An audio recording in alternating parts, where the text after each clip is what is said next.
Merci de nous accueillir chez vous. Vous suivez Yegle TV. Bienvenue à notre tour d'horizon de l'actualité nationale et internationale. Bonjour. Nous ouvrons cette actualité par cette triste nouvelle. La communauté mouride est en deuil. Sorna Yem Mbake, première épouse de Serigne Muntaga Mbake, l'actuel khalife général des Mourides, a été rappelée à Dieu ce jeudi. Âgée d'environ 80 ans, la disparue souffrait depuis quelques jours d'une maladie à laquelle elle a succombé. Elle est inhumée au cimetière Bakhia de Touba. Le groupe Yegle présente ses sincères condoléances à la communauté mouride. Les avocats de Khalifa Sall ont fait face à la presse ce mercredi pour fustiger la révocation de leur client de son poste de maire de Dakar. Ces conseils plaident l'abrogation du décret qu'ils estiment illégal. Suivant Maître Siré Clédorli au micro de notre reporter Khadi Badji. Cette conférence se justifie simplement parce qu'il y a eu des événements graves qui discréditent notre justice, qui humilient le monde judiciaire et sapent l'image de notre pays.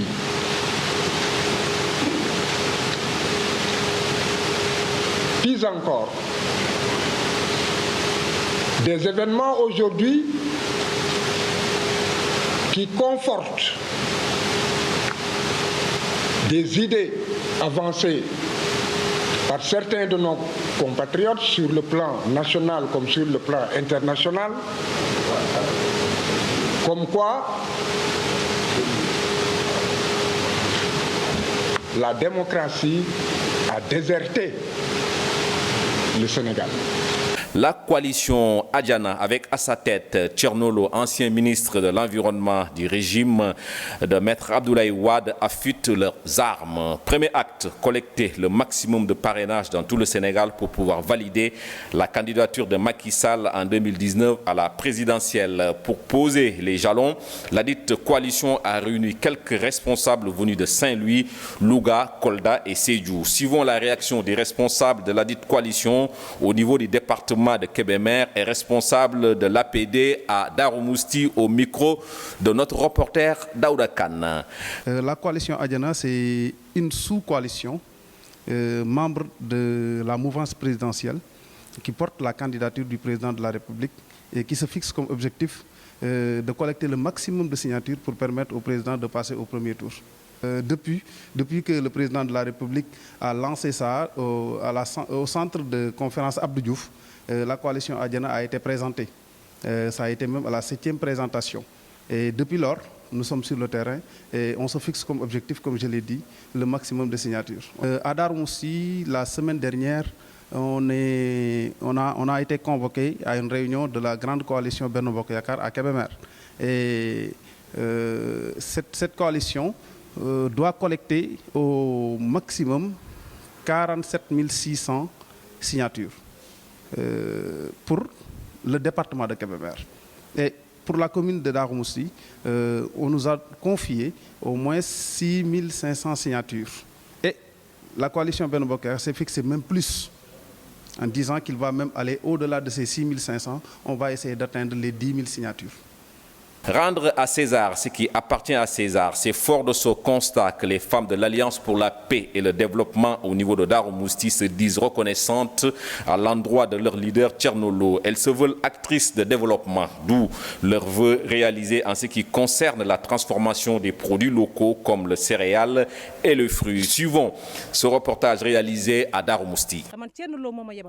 Ici, à Darou-Mousti, nous les femmes, nous sommes de tout cœur avec le président Tchernolo. Pour preuve, dans la transformation des produits céréaliers, il nous a permis de nous former afin que nous puissions avoir des débouchés pour la transformation de ces fruits appelés mad. On a fait des jus, on y met juste un peu de sucre pour avoir un résultat satisfaisant. Le sirop, on peut le garder jusqu'à 12 mois et le reste, tout dépend de l'usage qu'on en fait. Le Sénégal, hôte du prochain forum sur la coopération sino-africaine 2021. Une rencontre qui s'est achevée avec l'annonce du prochain pays hôte qui sera le Sénégal. C'est le président Macky Sall qui, via son compte Twitter, a rendu public l'information en ces termes. Le Sénégal s'honore d'accueillir le prochain sommet du FOCAC en 2021. Ce rendez-vous sera l'occasion de faire le point sur le plan d'action de Beijing et de réaffirmer notre commune volonté de construire une communauté de destin encore plus solidaire, peut-on lire sur le réseau social. Dakar sera donc la ville du prochain sommet sino-africain qui aura lieu dans 3 ans. Le point avec ce récit. Une nouvelle ère de coopération gagnant-gagnant entre la Chine et l'Afrique et une nouvelle vision du développement futur. À la cérémonie d'ouverture du forum FCSA à Beijing, le président Xi Jinping a dévoilé 8 initiatives majeures pour les 3 prochaines années et au-delà. Il espère construire une communauté plus étroite avec un destin en commun entre la Chine et l'Afrique. Sur la base des 10 grands plans de coopération, la Chine va travailler étroitement avec l'Afrique et mettre en œuvre 8 grandes initiatives dans des domaines comme l'accélération industrielle, la connectivité des infrastructures, la facilitation du commerce, le développement vert, la capacité de construction, la santé, les échanges de personne à personne et la paix et la sécurité.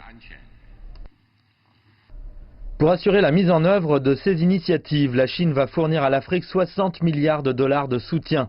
Il s'agira d'aide au gouvernement, de financement de la part des entreprises chinoises et de plus encore.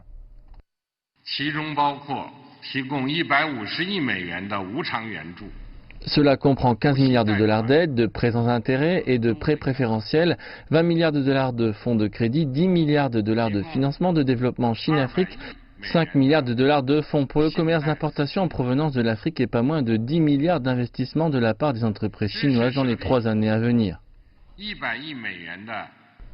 Lors du forum d'affaires, le même jour, le président Xi a encouragé les entrepreneurs de Chine et d'Afrique à venir sur le marché des autres pour échanger des liens commerciaux.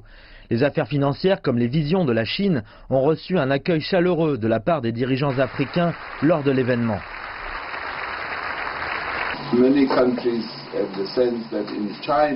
De nombreux pays pensent que nous avons en la Chine un partenaire sérieux qui n'est pas ici pour piller les ressources du continent africain, mais un partenaire qui aide un autre partenaire à atteindre une plus grande industrialisation. La Chine va aussi soutenir de nombreux pays africains dans leur industrialisation. Lors de la rencontre de 2 jours du forum, les dirigeants ont adopté la déclaration de Beijing sur la construction d'une communauté Chine-Afrique plus forte et le plan d'action de Beijing 2019-2021. Et durant une conférence de presse des présidents de Chine, d'Afrique du Sud et du Sénégal, le président Xi a déclaré que face aux défis mondiaux, les nations de Chine et d'Afrique devaient renforcer la coordination de leurs politiques et renforcer la coopération dans le cadre de l'initiative Ceinture et Route.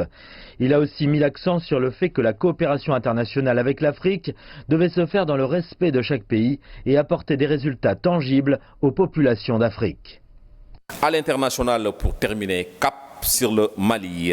Tout de blanc vêtu, Ibeka, 73 ans, réélu le 20 août au second tour, a prêté serment mardi 4 septembre pour un nouveau mandat. Une cérémonie qui s'est déroulée au Palais de la Culture de Bamako, vainqueur avec 67,16% des suffrages contre 32,84% à l'ancien ministre des Finances, Soumaïla Cissé. Ibrahim Boubacar Keïta fait face depuis sa réélection à une contestation qui ne faiblit pas.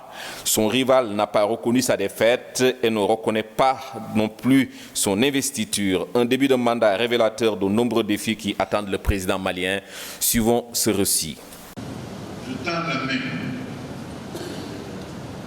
à tous ceux qui veulent que le Mali réussisse. Tous ceux qui veulent croire dans ce coup d'essai. Sans exclusive aucune. Oui.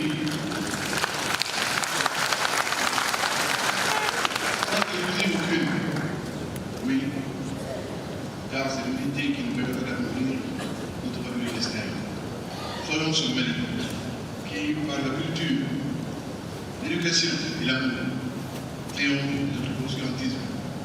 Soyons ce Mali de tous les possibles qui retrouve son rang en Afrique pour défendre les idéaux des pères fondateurs de la République.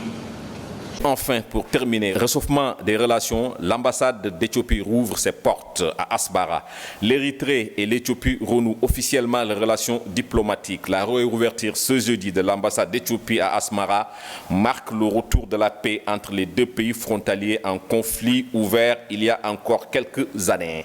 Nouvelle victoire diplomatique pour le Premier ministre éthiopien Abiy Ahmed qui a fait du retour de la paix dans son pays ainsi qu'avec les voisins son cheval de bataille. Suivons ce récit. Après de longues années d'hostilité, l'Éthiopie et l'Érythrée rétablissent leurs relations diplomatiques et commerciales. Le Premier ministre éthiopien Abiy Ahmed a annoncé une normalisation des relations entre les deux pays à l'issue d'une rencontre historique avec le président érythréen à Asmara dimanche. Les dirigeants ont également annoncé qu'ils rouvriraient leurs ambassades respectives. S'il y a la paix entre les peuples éthiopiens et érythréens, la région de la Corne de l'Afrique sera une région de paix et de développement. Nos citoyens qui ont jusqu'ici vécu comme des réfugiés dans l'humiliation reviendront avec dignité. Nos citoyens ne seront pas vendus et échangés comme des marchandises. Félicitations, Dr Abiy. Nous sommes ensemble dans ce futur voyage.